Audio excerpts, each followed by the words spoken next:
नमस्कार दोस्तों, यह एक छोटी सी लड़की की दिल छू लेने वाली कहानी है। सुबह का समय है, वह घर के बाहर बैठी थी। उसी समय उसके पापा टेम्पो लेकर चले जा रहे थे, क्योंकि वह टेम्पो चलाकर ही घर का गुजारा करते थे। घर में उसके दादा दादी थे, मम्मी उसके बचपन में ही चल बसी थी। रोशनी के मन में एक राजकुमार का सपना पल रहा था, क्योंकि उसकी दादी रोज परियों की कहानी और राजकुमारों की कहानी सुनाती थी। वह स्कूल से आने के बाद अपने गुड्डे गुड़ियों के साथ खेलती रहती थी और उन्हीं से बातें करती थी। अपने खिलौनों में वह एक कान्हा जी की मूर्ति रखी थी। उसके घर में उसका देख रेख तो सब करते थे, लेकिन उस बच्ची के मन में हमेशा एक खालीपन रहता था। उसको हमेशा ऐसा लगता था कि मैं अकेली हूँ। समय बीतता गया, रोशनी बड़ी हो गई। वो बड़ी तो हो गई, लेकिन उसके सपने आज भी वैसे ही थे कि एक राजकुमार आएगा और मेरे मन के खालीपन को अपने प्यार से भर देगा। वो समय भी आ गया जब रोशनी दुल्हन बनी और रोशनी की शादी राकेश के साथ हो गई। शादी होने के बाद वह अपने पापा और दादी को छोड़कर अपने ससुराल नए लोगों में गई, जहाँ सारे रिश्ते नए थे। वहाँ जाने के बाद सब कुछ अच्छा था। राकेश बहुत अच्छा सुलझा हुआ लड़का था, लेकिन वह रोशनी से उतनी ही बातें करता जितनी जरूरत होती थी। किसी काम के लिए उसको बोलता या उससे पूछता। बाकी समय हर वक्त वो अपने काम में लगा रहता था। कल माँ जी कह रही थी कि आपको लेकर मैं मंदिर चली जाऊँ। वहाँ उन्होंने आपके शादी के लिए मन्नत मांगी थी। रोशनी, तुम और माँ चली जाओ, मेरे पास टाइम नहीं है, मुझे कुछ जरूरी काम से जाना है ऑफिस। रोशनी ऐसी बातों से दुखी हो जाती थी, क्योंकि उसके मन में हमेशा ऐसा लगता था कि उसका पति उसको कहीं घुमाने ले जाए, प्यार से बैठ के उससे बातें करे। सारे काम निपटाने के बाद रोशनी जब घर में सोने के लिए आई तो देखा कि राकेश बहुत सारी फाइलें बिस्तर पे फैलाए बैठा अपना काम कर रहा है। रोशनी को नींद आ रहा था, लेकिन वह सोफे पे बैठ गई और सोचने लगी कि ये अपना काम संभाल ले, फिर मैं सोने जाऊं। रोशनी, ये सारी फाइलें यहाँ से उठाकर अलमारी में रख दो।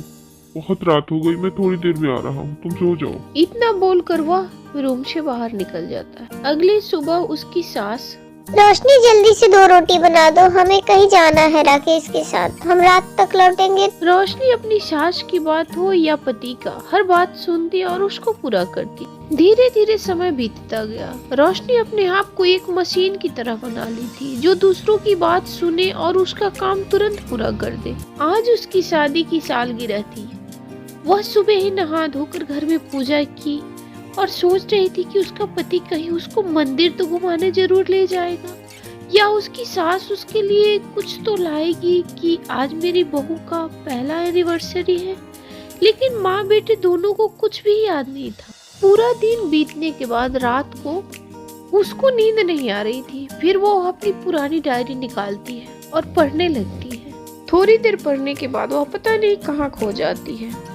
राकेश की नींद खुलती है और वह देखता है कि डायरी लेकर बैठी है। फिर वो पीछे बैठकर उस डायरी को देखने लगता है, जिस पे लिखा था अधूरी चाहत। ये सब देखकर वो सब कुछ समझ जाता है और उसको याद भी आ जाता है कि आज उसकी फर्स्ट एनिवर्सरी थी। अगली सुबह, माँ, मुझे सुबह सुबह कंपनी के काम से किसी दूसरे शहर जाना है, मैं शाम तक घर वापस लौटूंगा, इसलिए मैंने रोशनी को जगाया भी नहीं। रोज की तरह रोशनी सुबह उठती है और घर का सारा काम करने के बाद दोपहर में अपनी सास से जाकर पूछती है कि माँ जी आपको वो बता के गए हैं कब तक आएंगे। हाँ बहू, वह शाम तक आएगा, तुम जाओ आराम करो। उसके बाद वह अपने कमरे में आराम करने के लिए चली जाती है। वहाँ जाती है तो बिस्तर पे देखती है कि एक कागज रखा है, जिसके ऊपर बड़े अक्षरों में सॉरी लिखा है। फिर उस कागज को उठाकर वह पढ़ती है और उसकी आंखों से आंसू निकलने लगते हैं। वह इस चिट्ठी को देखकर बस रोए जा रही थी। ये सारी चीजें राकेश पीछे दरवाजे पे खड़े होकर देख रहा था। उसके बाद वह,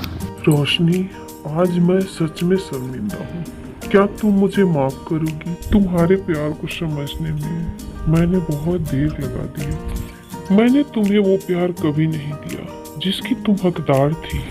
उसके बाद राकेश रोशनी को अपने गले लगाता है और उससे दिल से माफी मांगता है। फिर उसको छत पे ले जाता है। इत्तेफाक से आज पूनम की रात थी। शायद रोशनी के जीवन में भी आज से नई रोशनी शुरू होने वाली थी। रोशनी, क्या तुम मुझे एक मौका और दोगी? जब तुम्हारा हाथ थाम के मैं तुम्हें रोज ये एहसास दिलाऊं कि तुम मेरे जीवन की सबसे खूबसूरत और सबसे कीमती चीज हो।